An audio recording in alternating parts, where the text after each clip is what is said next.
നിങ്ങളെല്ലാവരും സുഖമായിരിക്കുന്നല്ലോ. ഇന്നത്തെ ദിവസവും ദൈവത്തിനെ നമ്മോട് സംസാരിക്കാനുണ്ട്. ദൈവം അത്ര വിശ്വസ്തനാണ്. ഓരോ ദിവസം കഴിയുന്തോറും നമ്മുടെ പ്രായം കൂടുകയാണ്, അപ്പോൾ തന്നെ നമ്മുടെ കൃപയും കൂടുകയാണ്.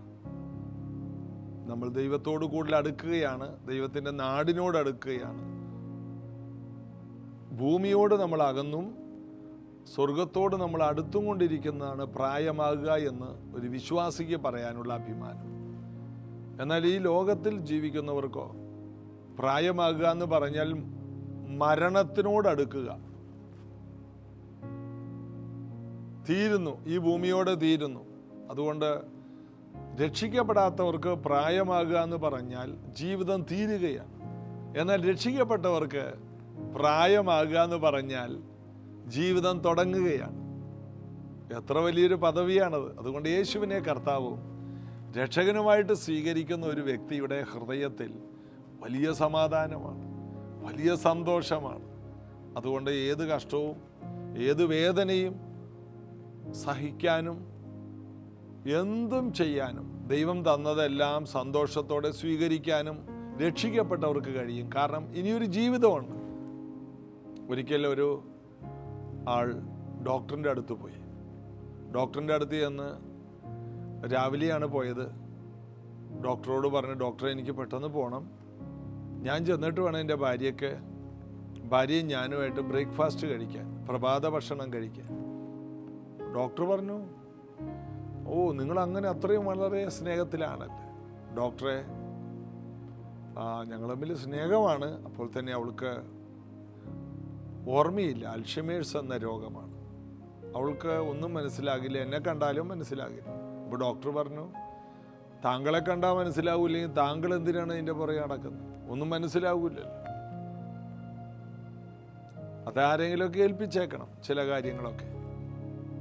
അപ്പോൾ അദ്ദേഹം പറഞ്ഞു, എൻ്റെ ഭാര്യയ്ക്ക് എന്നെ കണ്ടാൽ മനസ്സിലാകില്ലെങ്കിലും എനിക്ക് എൻ്റെ ഭാര്യയെ മനസ്സിലാകും. അതിന് വലിയൊരു അർത്ഥമുണ്ട്. കാരണം അവൾ എന്നെ മനസ്സിലാക്കിയില്ലെങ്കിലും ഞാൻ അവളെ മനസ്സിലാക്കും.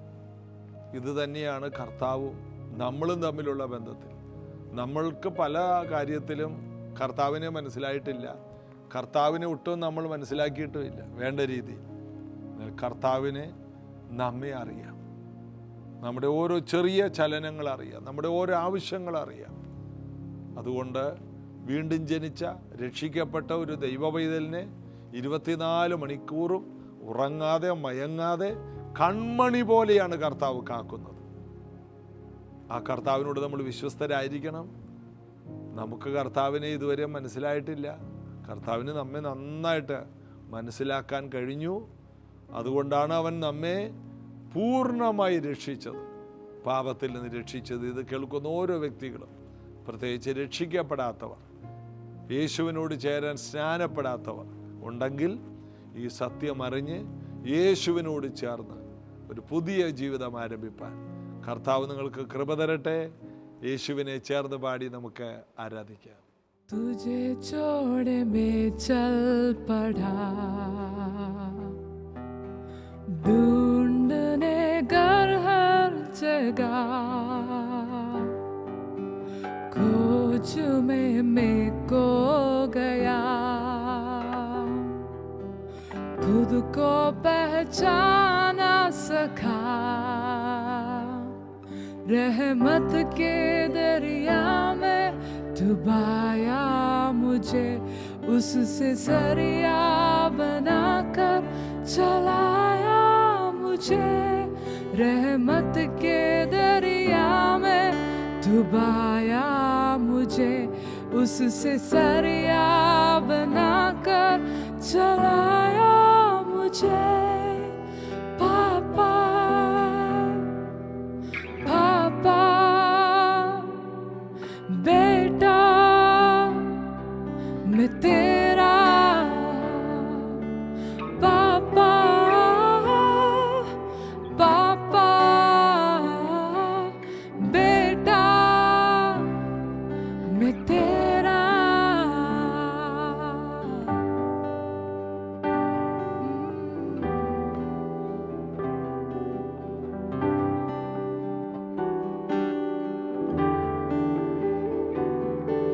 तुझे छोड़ मैं जाऊं कहाँ, तू ही तो घर है मेरा, नादा मुझे पता,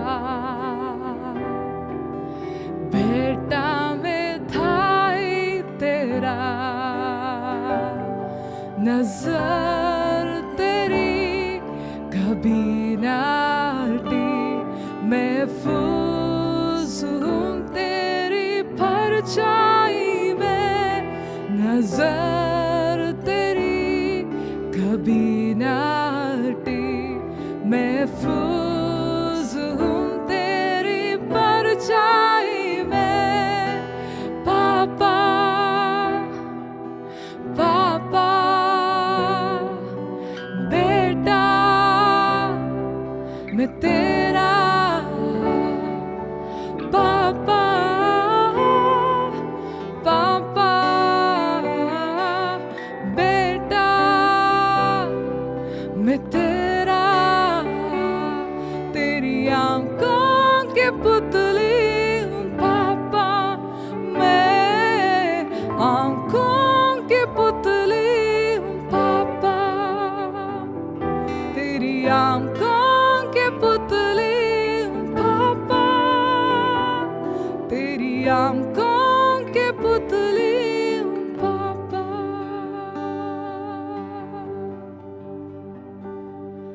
पराया न हूँ मैं, टुकराया न तूने, शर्मिंदगी से निकाला है तूने, पराया न हूँ मैं, टुकराया न तूने, शर्मिंदगी से निकाला है तूने, गले लगा कर चूमा मुझे, मेरा लता हटा कर लबादा दिया, गले लगा कर चूमा मुझे, मेरा लता हटा कर लबादा दिया।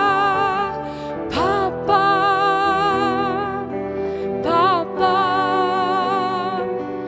बेटा मैं तेरा, पापा पापा बेटा मैं तेरा, तेरी आंखों के पुतली हूँ पापा, मैं आंखों के पुतली हूँ पापा, तेरी आंखों के पुतली हूँ पापा, तेरी आंखों के पुतली हूँ पापा, तेरी आंखों के पुतली हूँ पापा, तेरी आंखों की पुतली हूँ पापा, तेरी आंखों की पुतली हूँ पापा, तेरी आंखों की पुतली हूँ पापा। 20-ാം അധ്യായം യോഹന്നാന്റെ സുവിശേഷത്തിൽ മറിയയുടെ ചരിത്രം ആണ് തുടങ്ങുന്നത്. അത് രാവിലെ ഇരുട്ടുള്ളപ്പോൾ അവൾ കല്ലറക്കൽ ചെന്നു. യേശുവിൻ്റെ കല്ലറ തുറന്നു കിടക്കുന്നത് കണ്ടിട്ട് അവൾക്കൊന്നും മനസ്സിലായില്ല. അങ്ങനെയുള്ള ചിന്തിക്കാനുള്ള പ്രാപ്തിയൊന്നുമില്ല. അവിടെ കുറേ പട്ടാളക്കാർ നിൽക്കുന്ന സമയത്ത് അതൊന്നും അവൾക്കൊരു വിഷയമല്ല. കല്ലറയുടെ മുമ്പിൽ പട്ടാളക്കാർ നിന്നാലും കല്ല് ഉരുട്ടി നിൽക്കുന്നതും ഇതൊന്നും അവൾക്ക് വിഷയമല്ല. വേറൊരു ഭാഗത്ത് പറയുന്നുണ്ട് ഈ കല്ല് ആരും ഉരുട്ടി മാറ്റുമെന്ന്. ഈ കൂട്ടത്തിൽ ഇവിടെ ഉണ്ട്. കല്ല് ഉരുട്ടി മാറ്റാൻ ആളെ തപ്പോൾ യേശുവിൻ്റെ ബോഡിയിൽ സുഗന്ധം പൂശിയിട്ടേ പോകൂ. വന്നത് വലിയൊരു ഉദ്ദേശത്തിലാണ്. യേശുവിന് വേണ്ടി ചെലവ് ചെയ്യാൻ ഇറങ്ങിയതാണ്. അത് പട്ടാളക്കാരുണ്ടായാലും വിഷയമല്ല, ദൂതന്മാരെ കണ്ടിട്ട് അവൾക്ക് അതൊന്നൊരു വിഷയമൊന്നുമല്ല. ദൂതന്മാരെ ഒന്നും ശ്രദ്ധിക്കുന്നില്ല, അതൊന്നും അവൾക്കൊരു വിഷയമല്ല. യേശുവിനെ കണ്ടിട്ട് പോലും തോട്ടക്കാരനാണ് വിചാരിച്ചത്, എൻ്റെ കർത്താവിനെ ഞാൻ കൊണ്ടുപോയിക്കോളാം. പിന്നെ യേശു നേരിട്ട് വെളിപ്പെട്ടു. അപ്പോഴവൾക്ക് മനസ്സിലായത്. എന്നാൽ ശിഷ്യന്മാർ വന്ന് യേശുവിനെ കണ്ടേച്ച് അവർ വിശ്വസിച്ചു. കർത്താവ് പറഞ്ഞത് വിശ്വസിച്ച് അവർ മടങ്ങിപ്പോയി. എന്നാൽ യേശു ആദ്യമായിട്ട് പ്രത്യക്ഷമായത് പത്രോസിനല്ല, വിശ്വസിച്ച യോഹന്നാനുമല്ല. കർത്താവ് മറിയയിലാണ് ആദ്യം പ്രത്യക്ഷത നടത്തുന്നത്. അപ്പോൾ കർത്താവിനെ സ്നേഹിക്കുന്നവർ എന്നുള്ളത് കർത്താവിനെ വിശ്വസിക്കുന്നവരെക്കാൾ മുൻപിലാണ് എന്നാണ് ഞാൻ മനസ്സിലാക്കുന്നത്. കർത്താവിനെ വിശ്വസിച്ചാലേ സ്നേഹിക്കാൻ കഴിയൂ, കർത്താവിനെ സ്നേഹിച്ചാലേ വിശ്വസിക്കാനും കഴിയും. അപ്പോൾ ഇത് രണ്ടും ബന്ധപ്പെട്ട് കിടക്കുന്ന ഒന്നാണ്. ഒരു കുഞ്ഞ് ജനിച്ചാൽ ആ കുഞ്ഞ് മാതാപിതാക്കളെ സ്നേഹിക്കുന്നു, മാതാപിതാക്കൾ കുഞ്ഞിനെ സ്നേഹിക്കുന്നു. അതുകൊണ്ടാണ് അവിടെ വളർച്ച ഉണ്ടാകുന്നത്. ആ കുഞ്ഞ് മാതാപിതാക്കളെ വിശ്വസിക്കുന്നു, മാതാപിതാക്കൾ കുഞ്ഞിനെ വിശ്വസിക്കുന്നു. അതുകൊണ്ടാണ് അവിടെ വളർച്ചയുള്ളത്. ഇത് തന്നെയാണ്. മറിയക്ക് വിശ്വാസത്തിൽ പ്രാപ്തിക്കുറവുണ്ട്. ഉയർത്തെഴുന്നേൽപ്പിനെ കുറിച്ചൊന്നും മനസ്സിലായില്ല. എന്നാൽ അവളുടെ ഹൃദയം കർത്താവിനറിയാം. കർത്താവിനോടുള്ള അവളുടെ സ്നേഹം കർത്താവിനറിയാം. അതുകൊണ്ട് കർത്താവ് മാർക്ക് ലിസ്റ്റ് നോക്കിയല്ല മാർക്കിടുന്നത്, ഹൃദയം നോക്കിയാണ് മാർക്കിടുന്നത്. കർത്താവ് ഹൃദയങ്ങളെ മനസ്സിലാക്കി കാര്യങ്ങൾ ചെയ്യാൻ പ്രാപ്തിയുള്ളവനാണ്. കർത്താവിൻ്റെ മുമ്പിൽ എല്ലാ നഗ്നവും മലർന്നതുമാണ്. സ്തോത്രം. അവിടെ ഇവരുടെ രണ്ടുപേരുടെയും ചരിത്രം അതിനകത്ത് നമ്മൾ ഇന്നലെ വായിച്ചു പോയി. അതായത് മറിയ പോയി പത്രോസിനെ യോഹന്നാനെയും വിളിച്ചു. അങ്ങനെ രണ്ടാം വാക്യത്തിൽ അവർ ഓടി ശീമോൻ പത്രോസിൻ്റെയും യേശുവിന് പ്രിയനായ മറ്റേ ശിഷ്യൻ്റെ അടുക്കൽ ചെന്നു. അവൾ ഓടി അവിടെ ചെന്നു. അപ്പോൾ കർത്താവിനെ എടുത്തുകൊണ്ടുപോയ കാര്യം പറഞ്ഞപ്പോൾ 3-ാം വാക്യത്തിൽ അതുകൊണ്ട് പത്രോസും മറ്റേ ശിഷ്യനും പുറപ്പെട്ട് കല്ലറക്കൽ ചെന്നു. കല്ലറക്കൽ ഇരുവരും പുറപ്പെട്ടു. മറിയ അവരോട് 2 പേരോടാണ് ആദ്യം പറഞ്ഞത്. അപ്പോൾ 12 പേരുണ്ടെങ്കിലും ഒരാൾ കള്ളനായും കൊലയാളിയായും മരിച്ചെങ്കിലും 11 പേരിൽ എന്ത് കാര്യമുണ്ടെങ്കിലും ഓടി വന്ന് പറയാൻ പറ്റിയ 2 പേര് പത്രോസ് യോഹന്നാനും. അന്ത്രയോസാണ് പത്രോസിനെ വിളിച്ചുകൊണ്ടുവന്നെങ്കിലും ഏത് കാര്യവും കർത്താവിനാണെങ്കിലും ആദ്യം പറയാൻ തോന്നുന്നത് പത്രോസിനോട് യോഹന്നാനോടുമാണ്. അപ്പോൾ കർത്താവിനും ഇവർ വളരെ പ്രിയരായിരുന്നു. ഒന്നാമനായ പത്രോസ് എന്ന് അവിടെ എഴുതിയിട്ടുണ്ട്. മാറിൽ ചാരിയ യോഹന്നാനെന്നും യോഹന്നാൻ തന്നെ പറയുക. ഇവർ 2 പേരും കർത്താവിന് വളരെ പ്രിയപ്പെട്ടവരായതുകൊണ്ട് മറിയ ഓടിച്ചെന്ന് പറയുന്നത് ഇവരോടാണ്. അപ്പോൾ ഇരുവരും ഒന്നിച്ചോടി. 4-ാം വാക്യത്തിൽ മറ്റേ ശിഷ്യൻ പത്രോസിനേക്കാൾ വേഗത്തിൽ ഓടി ആദ്യം കല്ലറക്കലെത്തി.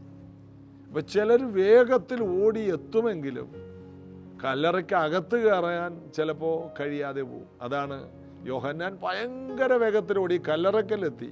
എന്നാൽ പത്രോസ് ഇത്തിരി ലേറ്റ് ആണെങ്കിലും കല്ലറയിൽ എത്തിയിട്ട് കല്ലറയ്ക്കകത്ത് കയറി. ഒരു ഗുഹയാണ്, അതിനകത്ത് കയറി. കുനിഞ്ഞു നോക്കി ശീലകൾ കിടക്കുന്നത് കണ്ടു, അകത്ത് കടന്നില്ല. അവൻ്റെ പിന്നാലെ ശീമോൻ പത്രോസും വന്നു കല്ലറയിൽ കടന്നു. പത്രോസിനൊരു കാര്യമുണ്ട്, എന്ത് ചെയ്താലും ആ ഇടിച്ചു കയറി ചെയ്യും. യോഹന്നാൻ വളരെ പരിജ്ഞാനത്തോടെയൊക്കെ നിൽക്കുള്ളൂ. അതുകൊണ്ടാണ് മഹാപുരോഹിതൻ്റെ ആൾക്കാരുമായിട്ടൊക്കെ വളരെ ഡീലിംഗാണ്.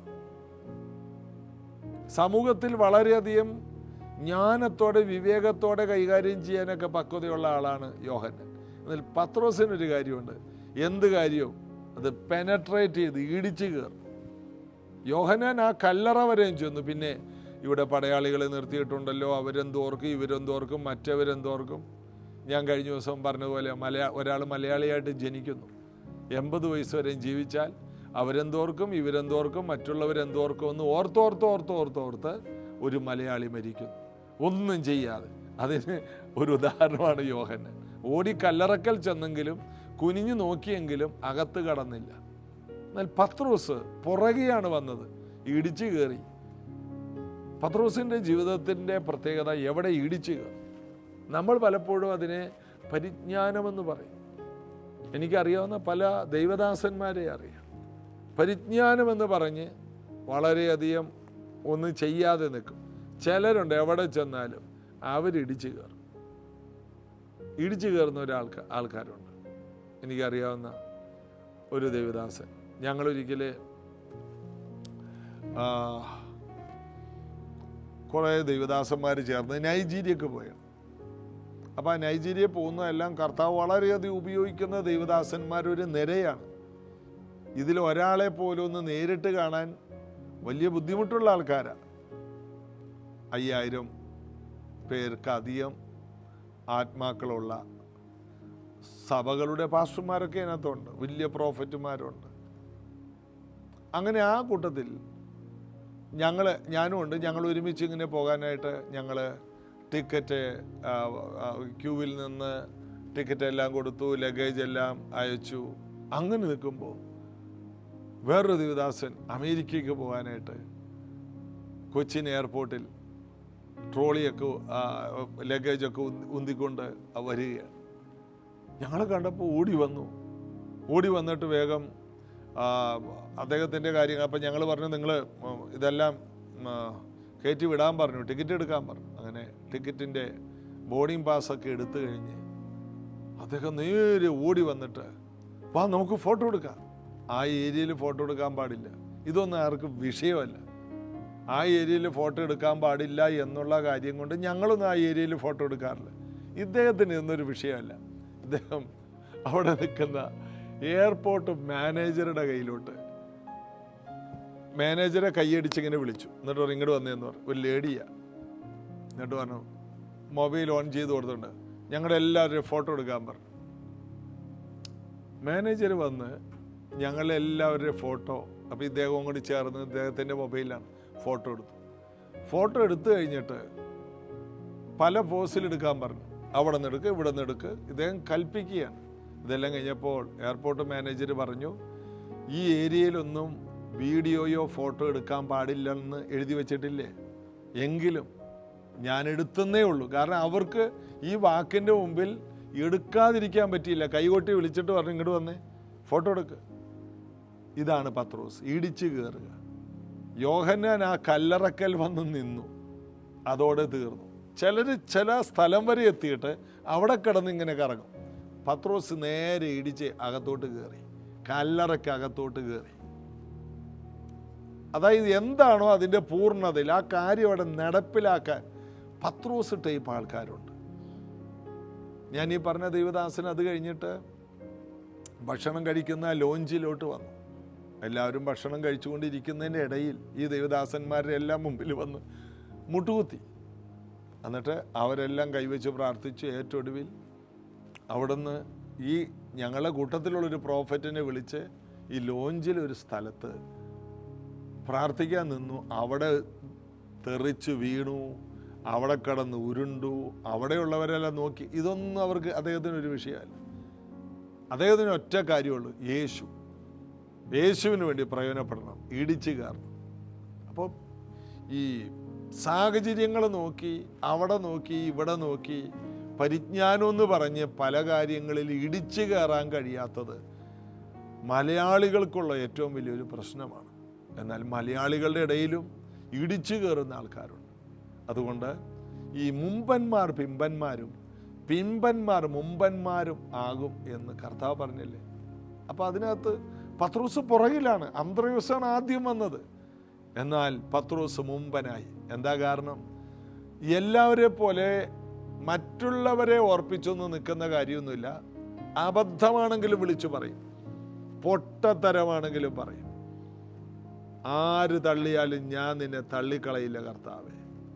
ആര് തള്ളിപ്പറഞ്ഞാലും കർത്താവ് ഇന്ന് രാത്രി കോഴി കൂകുന്നതിന് മുമ്പ് 3 പ്രാവശ്യം നീ എന്നെ തള്ളിപ്പറയും. അതൊന്നും പത്രോസിനെ ഒന്നും മനസ്സിലാക്കിയൊന്നുമില്ല. എന്നാലും പറയും, ഇല്ലല്ല കർത്താവേ, അതൊന്നും നടക്കണ കാര്യമൊന്നുമല്ല. ബാക്കിയുള്ളവരും അത് പറഞ്ഞെങ്കിലും പത്രോസ് പറഞ്ഞു കഴിഞ്ഞിട്ട് അതിന് ആമയം പറയുന്നവരാണ് ബാക്കിയുള്ളവർ. നമ്മുടെയൊക്കെ വാട്സാപ്പ് ഗ്രൂപ്പ് പോലെ ഒരാൾ മാത്രമേ, എന്ത് കാര്യത്തിന് ഒരാൾ മറുപടി ഇടും. ബാക്കി എല്ലാവരും എന്താണ്, കൂപ്പുകയും ഇങ്ങനൊരു സാധനവും പിന്നെ ഒരു ഹാർട്ടിൻ്റെ പടവും ഇതൊക്കെ ഇടുന്ന ആൾക്കാർ കുറേയുണ്ട്. എന്നാൽ ഒരാളാണ് മറുപടി ഇടുന്നത്. മറുപടി ഇടുന്ന ആളെ ഞാൻ വിളിക്കുന്നത് പത്രോസ് എന്നാണ്. ബാക്കിയൊക്കെ യോഹന്നാന്മാരാണ്. ആളെ കിട്ടിയ മാറിലൊക്കെ ചാരുമെങ്കിലും ഒരു വിഷയത്തിൽ ഇടിച്ചു കയറുന്നവരല്ല. ഇടിച്ചു കയറുക, പെനട്രേറ്റ് ചെയ്ത് മുന്നോട്ട് കയറുക. അതുകൊണ്ടാണ് പത്രോസിനെ കർത്താവ് ഒന്നാമനാക്കി മാറ്റിയത്. ഒന്നാമനാകാൻ കഴിയും. സാഹചര്യങ്ങൾ നോക്കാതെ മുന്നോട്ട് കുതിച്ച് ലക്ഷ്യത്തിലേക്ക് ഇടിച്ചു കയറുക. അബദ്ധങ്ങൾ പറ്റണം. അബദ്ധങ്ങൾ പറ്റി പറ്റി പറ്റി തന്നെ വളരണം. വീഴ്ചകൾ കൂടുതലുണ്ടാകും. കൂടുതൽ നടക്കുന്നവർക്കും കൂടുതൽ ഓടുന്നവർക്കും. ഫുട്ബോൾ കളിയിൽ നല്ല കളിക്കാരൊക്കെ വീഴുന്നത് കണ്ടാൽ നമ്മൾ ഞെട്ടിപ്പോവും. എന്നാൽ അവർ എഴുന്നേറ്റ് വരുന്നത് അതിലും ഭംഗിയായിട്ടാണ്. ആ വീഴ്ച ഒരു പ്രാവശ്യം നമ്മൾ വീണാൽ അതോടെ തീർന്നു. എന്നാൽ അവരെ വീണ് വീണ് വീണ് വീണ് വീണ് വീണ് വീഴാൻ പഠിച്ചവരാണ്. വീഴാൻ പഠിച്ചതുകൊണ്ടാണ് അവർ കോടികൾ ഉണ്ടാക്കുന്നത്. അപ്പോൾ നിൽക്കാൻ പഠിക്കുന്നത് മാത്രമല്ല വലിയ ജയം, വീഴാൻ പഠിക്കുന്നതും വലിയ ജയമാണ്. വീഴാതിരിക്കാനാണ്, പരാജയപ്പെടാതിരിക്കാനാണ് നമ്മൾ പലതും ചെയ്യാത്തത്. ഒരു റിമാർക്ക് ഉണ്ടാകാതെ നോക്കും. റിമാർക്കുകളൊക്കെ വരട്ടേന്നേ, ഇടിച്ചു കയറ്. മറ്റുള്ളവരെ ബുദ്ധിഹീനരെന്നും വിവരക്കെട്ടവരെന്നൊക്കെ പറയട്ടെ. എന്നാൽ യേശുവിന് വേണ്ടി ഇടിച്ചു കയറുന്ന ഒരു പ്രകൃതം പത്രോസിനുണ്ടായതുകൊണ്ട് എവിടെ വേണമെങ്കിലും നോക്കിക്കോ. പെന്തക്കോസ് നാളിൽ പത്രോസാണ് മുമ്പിൽ. പെന്തക്കോസ് നാൾ വരുന്നതിന് മുമ്പ് ആ മാളിക മുറിയിൽ ഒരു തീരുമാനമെടുത്തതും യൂദ ഒഴിഞ്ഞു പോയ സ്ഥാനത്ത് ഒരാളെ സെലക്ട് ചെയ്യുന്നതെല്ലാം പത്രോസാണ്. എന്താ അവിടെ വളരെ ജ്ഞാനിയായ വേറെ പലരും ഇല്ലേ? അവിടെ എത്രയോ എത്രയോ എത്രയോ അറിവുള്ളവരവിടെയുണ്ട്. പത്രോസിനേക്കാൾ വിവരവും വിവേകവും ഉള്ളവരില്ലേ? പത്രോസിനേക്കാൾ ബൈബിൾ അറിയാവുന്നവരതിനകത്തുണ്ട്. പത്രോസിനേക്കാൾ കൃപയുള്ളവരതിനകത്തുണ്ട്. എന്നാൽ പത്രോസ് ഇടിച്ചു കയറുന്നവനാണ്. ഇടിച്ചു കയറുന്നവർക്ക് എവിടെയും ചെന്നാൽ അവർ മുന്നിൽ തന്നെ വരും. അതൊരു ലജ്ജയില്ലാതെ മറ്റുള്ളവരുടെ മുൻപിൽ ഇളിഭ്യരാകുക എന്നുള്ള വാക്കൊക്കെയാണ് പലരും ഉപയോഗിക്കുന്നത്. അങ്ങനെയൊന്നും അത് ഒരു ഉളുപ്പില്ലാത്തവൻ എന്നൊക്കെ വേണമെങ്കിൽ വിളിക്കട്ടെ. എങ്കിലും നമ്മുടെ കാര്യത്തിൽ ഇടിച്ചു കയറും. അങ്ങനെയുള്ളൊരു കൃപ നിങ്ങൾ എനിക്ക് വേണ്ടി പ്രാർത്ഥിക്കണം. ഞാൻ മാറി നിൽക്കുന്ന യോഹന്നാൻ്റെ ലിസ്റ്റിൽപ്പെട്ടതാണ്. എന്നാലൊന്ന് ഇടിച്ചു കയറാൻ. ഞാൻ ആ പറഞ്ഞ ദൈവദാസനെ എനിക്കൊരു മോഡലാണ്. ഇടിച്ചു കയറും. എവിടെ പോയാലും മുമ്പിൽ കയറും. ഒരിക്കൽ ആ ദൈവദാസൻ തന്നെ ബ്രദർ സുരേഷ് ബാബു, തിരുവനന്തപുരത്തെ പാസ്റ്റർ സുരേഷ് ബാബു പറഞ്ഞൊരു കാര്യമുണ്ട്. ഒരിക്കൽ വെള്ളപ്പൊക്കം ഒരു സ്ഥലത്ത്, വെള്ളപ്പൊക്കത്തിൽ സുരേഷ് ബാബു നിൽക്കുന്ന ആ സ്ഥലത്ത് വെള്ളം കയറിയിട്ട് മുങ്ങിക്കിടക്കുകയാണ്. അപ്പം അതിനകത്ത് ആൾക്കാരൊക്കെ അരയോളം വെള്ളത്തിലൊക്കെ നീന്തുന്നുണ്ട്. ആ കൂട്ടത്തിൽ സുരേഷ് ബാബു ഒരു ഉയർന്ന സ്ഥലത്ത് നിൽക്കുകയാണ്.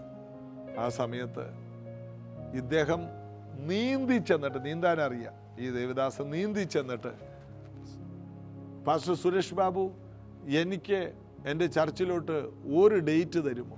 നീന്തിക്കൊണ്ട് ചോദിക്കുന്നു. സുരേഷ് ബാബു പറഞ്ഞു, ലോകത്തിൽ ആർക്കും ഡേറ്റ് കൊടുത്തില്ലെങ്കിലും താങ്കൾക്ക് ഞാൻ ഡേറ്റ് കൊടുക്കും. അങ്ങനെ അദ്ദേഹം ഈ ദൈവദാസൻ്റെ ചെറിയ സഭയിൽ ചെന്ന് പ്രസംഗിച്ചു.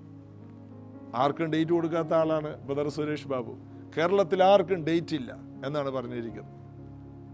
അദ്ദേഹം, കാരണം ഇദ്ദേഹത്തിൻ്റെ ആ ഇടിച്ചു കയറി ചെല്ലൽ, ആ ആത്മാർത്ഥത, കഴുത്തോളം വെള്ളത്തിൽ നീന്തി ചെന്നിട്ട് ഒരു മീറ്റിങ്ങിൻ്റെ ഡേറ്റ് ചോദിക്കണമെങ്കിൽ ഈ മനുഷ്യൻ്റെ ഹൃദയം എത്ര വലുത്. എന്തോ ആർക്കൊക്കെയോ ഇന്ന് ദൈവം ഈ സന്ദേശം തരികയാണ്. ഇടിച്ചു കയറുക. പത്രോസ് ആ കല്ലറക്കൽ ചെന്ന് അകത്ത് കടന്ന് യേശു അവിടെ ഇല്ലെന്ന് കണ്ട് മനസ്സിലാക്കി. അപ്പോൾ മറ്റേയാളും നമ്മൾ വായിക്കുന്നത്,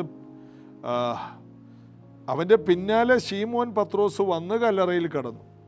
ശീലകൾ കിടക്കുന്ന അവൻ്റെ തലയിൽ ചുറ്റിയിരിക്കുന്ന റൂമാൽ ശീലകളോടെ കിടക്കാതെ വേറിട്ട് ഒരിടത്ത് ചുരുട്ടി വച്ചിരിക്കുന്നത് കണ്ടു. ആദ്യം കല്ലറക്കലെത്തിയ മറ്റേ ശിഷ്യന് അപ്പോൾ അകത്ത് ചെന്ന് കണ്ട് വിശ്വസിച്ചു. ആദ്യം ചെന്ന് വിശ്വസിക്കാൻ പത്രോസിന് പറ്റി. ഒന്നാമനാകാനുള്ള ക്വാളിറ്റി വിദ്യാഭ്യാസമോ കഴിവോ അല്ല, എടുത്തു ചാട്ടം അതിനകത്തൊരു ഭാഗമാണ്. അറിവുകേടുകളാണെങ്കിൽ എടുത്തു ചാടിയവർ ഇന്ന് വിശ്വാസ വീരരാണ്. സ്നാനപ്പെടാൻ എടുത്തു ചാടിയവരുണ്ട്. സഭയിലേക്ക് പോകുന്നതിന് പ്രതിബന്ധം ഭാര്യ, ഭർത്താവ്, മക്കളൊക്കെ വെല്ലുവിളിച്ചപ്പോഴും അതൊന്നും വകവെക്കാതെ കർത്താവിനോട് എടുത്തു ചാടിയവരുണ്ട്. അവരുടെ കുടുംബങ്ങളെല്ലാം വിശ്വാസത്തിൽ വന്നു. അപ്പോൾ ഒരു എടുത്തുചാട്ടം, യേശുവിന് വേണ്ടി ഒരു എടുത്തുചാട്ടം നമുക്ക് നല്ലതാണ്. അതിനുള്ള കൃപ കർത്താവ് തരട്ടെ. നമുക്ക് പ്രാർത്ഥിക്കാം. യേശു കർത്താവേ, ഇന്ന് ഞങ്ങൾ കേട്ട ഈ ദൈവവചനം ഞങ്ങളുടെ ജീവിതത്തെ തൊടണമേ. എടുത്ത് ചാട്ടം എന്നുള്ളത് അങ്ങയുടെ നാമത്തിന് വേണ്ടി ഇടം വലം നോക്കാതെ മറിയ എടുത്ത തീരുമാനം പോലെ, ഇതാ കർത്താവിൻ്റെ ദാസി എന്ന് നിന്റെ വചനം പോലെ എന്നിൽ നടക്കട്ടെ, ഞാൻ അങ്ങനെ ഗർഭം ധരിക്കാൻ തയ്യാറാണെന്ന് ഒരു കന്യക തീരുമാനമെടുത്തപ്പോൾ വിവാഹ നിശ്ചയം മുടങ്ങുമെന്നൊന്നും നോക്കാതെ എടുത്തു ചാടിയിട്ടും അവൾക്ക് ഒരു കുറവും വരാതെ അവളുടെ ജീവിതം ധന്യമാക്കിയ കർത്താവെ, ഇന്നിത് കേൾക്കുന്ന ഓരോ വ്യക്തികൾക്കും സ്നാനപ്പെടാനൊന്ന് എടുത്തു ചാടാൻ, വിശ്വാസത്തിലേക്കൊന്ന് എടുത്തു ചാടാൻ, ദൈവവേലയ്ക്ക് വേണ്ടി ഒന്ന് എടുത്തു ചാടാൻ പത്രോസിനെ പോലെ ഒരു ശക്തിയും ജ്ഞാനവും വിവരക്കേടും എല്ലാം ഞങ്ങൾക്ക് വേണം. കർത്താവെ, അത് തരണമേ. ആ വിവരക്കേട് ഒരു അനുഗ്രഹമാക്കി അങ്ങ് മാറ്റിയല്ലോ. അങ്ങയുടെ നാമത്തിന് വേണ്ടിയുള്ള വിവരക്കേടുകൾ അതൊരു അനുഗ്രഹമാക്കി മാറ്റിയ കർത്താവിൻ്റെ സന്നിധിയിൽ ഇത് കേൾക്കുന്നവരെ ഏൽപ്പിക്കുന്നു. മറ്റുള്ളവരോട് ആലോചന ചോദിക്കാതെ, പൗലോസ് പറഞ്ഞ പോലെ, ഞാൻ മാംസരക്തങ്ങളോട് ആലോചന ചോദിച്ചില്ല എന്ന് വായിക്കുന്നത് പോലെ, കർത്താവിനെ വിശ്വസിച്ച് ഇടം വലം നോക്കാതെ മുന്നോട്ട് പോയി ലക്ഷ്യത്തിലെത്താൻ ഓരോരുത്തർക്കും പ്രാപ്തി കൊടുക്കണം. അനുഗ്രഹിക്കും. സൗഖ്യമാകട്ടെ, സമാധാനം കൊണ്ട് നിറയട്ടെ, അത്ഭുത രോഗശാന്തി ഉണ്ടാകട്ടെ, ശരീരങ്ങൾ സൗഖ്യമാകട്ടെ, അസ്ഥി മജ്ജകൾ സൗഖ്യമാകട്ടെ, ഡോക്ടർമാർക്ക് ചെയ്യാൻ കഴിയാതെ കൈവിട്ട് പോയ എല്ലാ കേസുകളും സൗഖ്യമാകട്ടെ, സാമ്പത്തിക വഴികളെല്ലാം തുറക്കട്ടെ, ഈ ആഴ്ചയിലെ കുഞ്ഞുങ്ങളുടെ പരീക്ഷകളിൽ വലിയ ജയമുണ്ടാകട്ടെ, യേശുവിൻ നാമത്തിൽ ആമേൻ. ഈ മാസം മുഴുവനും കുട്ടികൾക്ക് പരീക്ഷയുണ്ടല്ലോ. ആ പരീക്ഷകൾ വലിയ ജയമായി തീരട്ടെ. നിങ്ങളെ ഓർത്ത് പ്രാർത്ഥിക്കുന്നു. നിങ്ങളുടെ പ്രാർത്ഥന വിഷയങ്ങൾ അറിയിക്കണം. നിങ്ങളുടെ അഭിപ്രായങ്ങൾ അറിയിക്കണം. നിങ്ങളുടെ സാമ്പത്തികമായ കൈത്താങ്ങൽ ഞങ്ങൾക്ക് വേണം. ഈ മീറ്റിങ്ങിന് വേണ്ടി നിങ്ങൾ ചെയ്യുന്ന പല കാര്യങ്ങളും ഞങ്ങൾക്ക് വളരെ വളരെ വളരെ തണുപ്പും ആശ്വാസവുമാണ്. നമുക്ക് ഒരുമിച്ച് ദൈവരാജ്യം പണിയാം. കർത്താവിന് വേണ്ടി എടുത്തു ചാടാം. God bless you.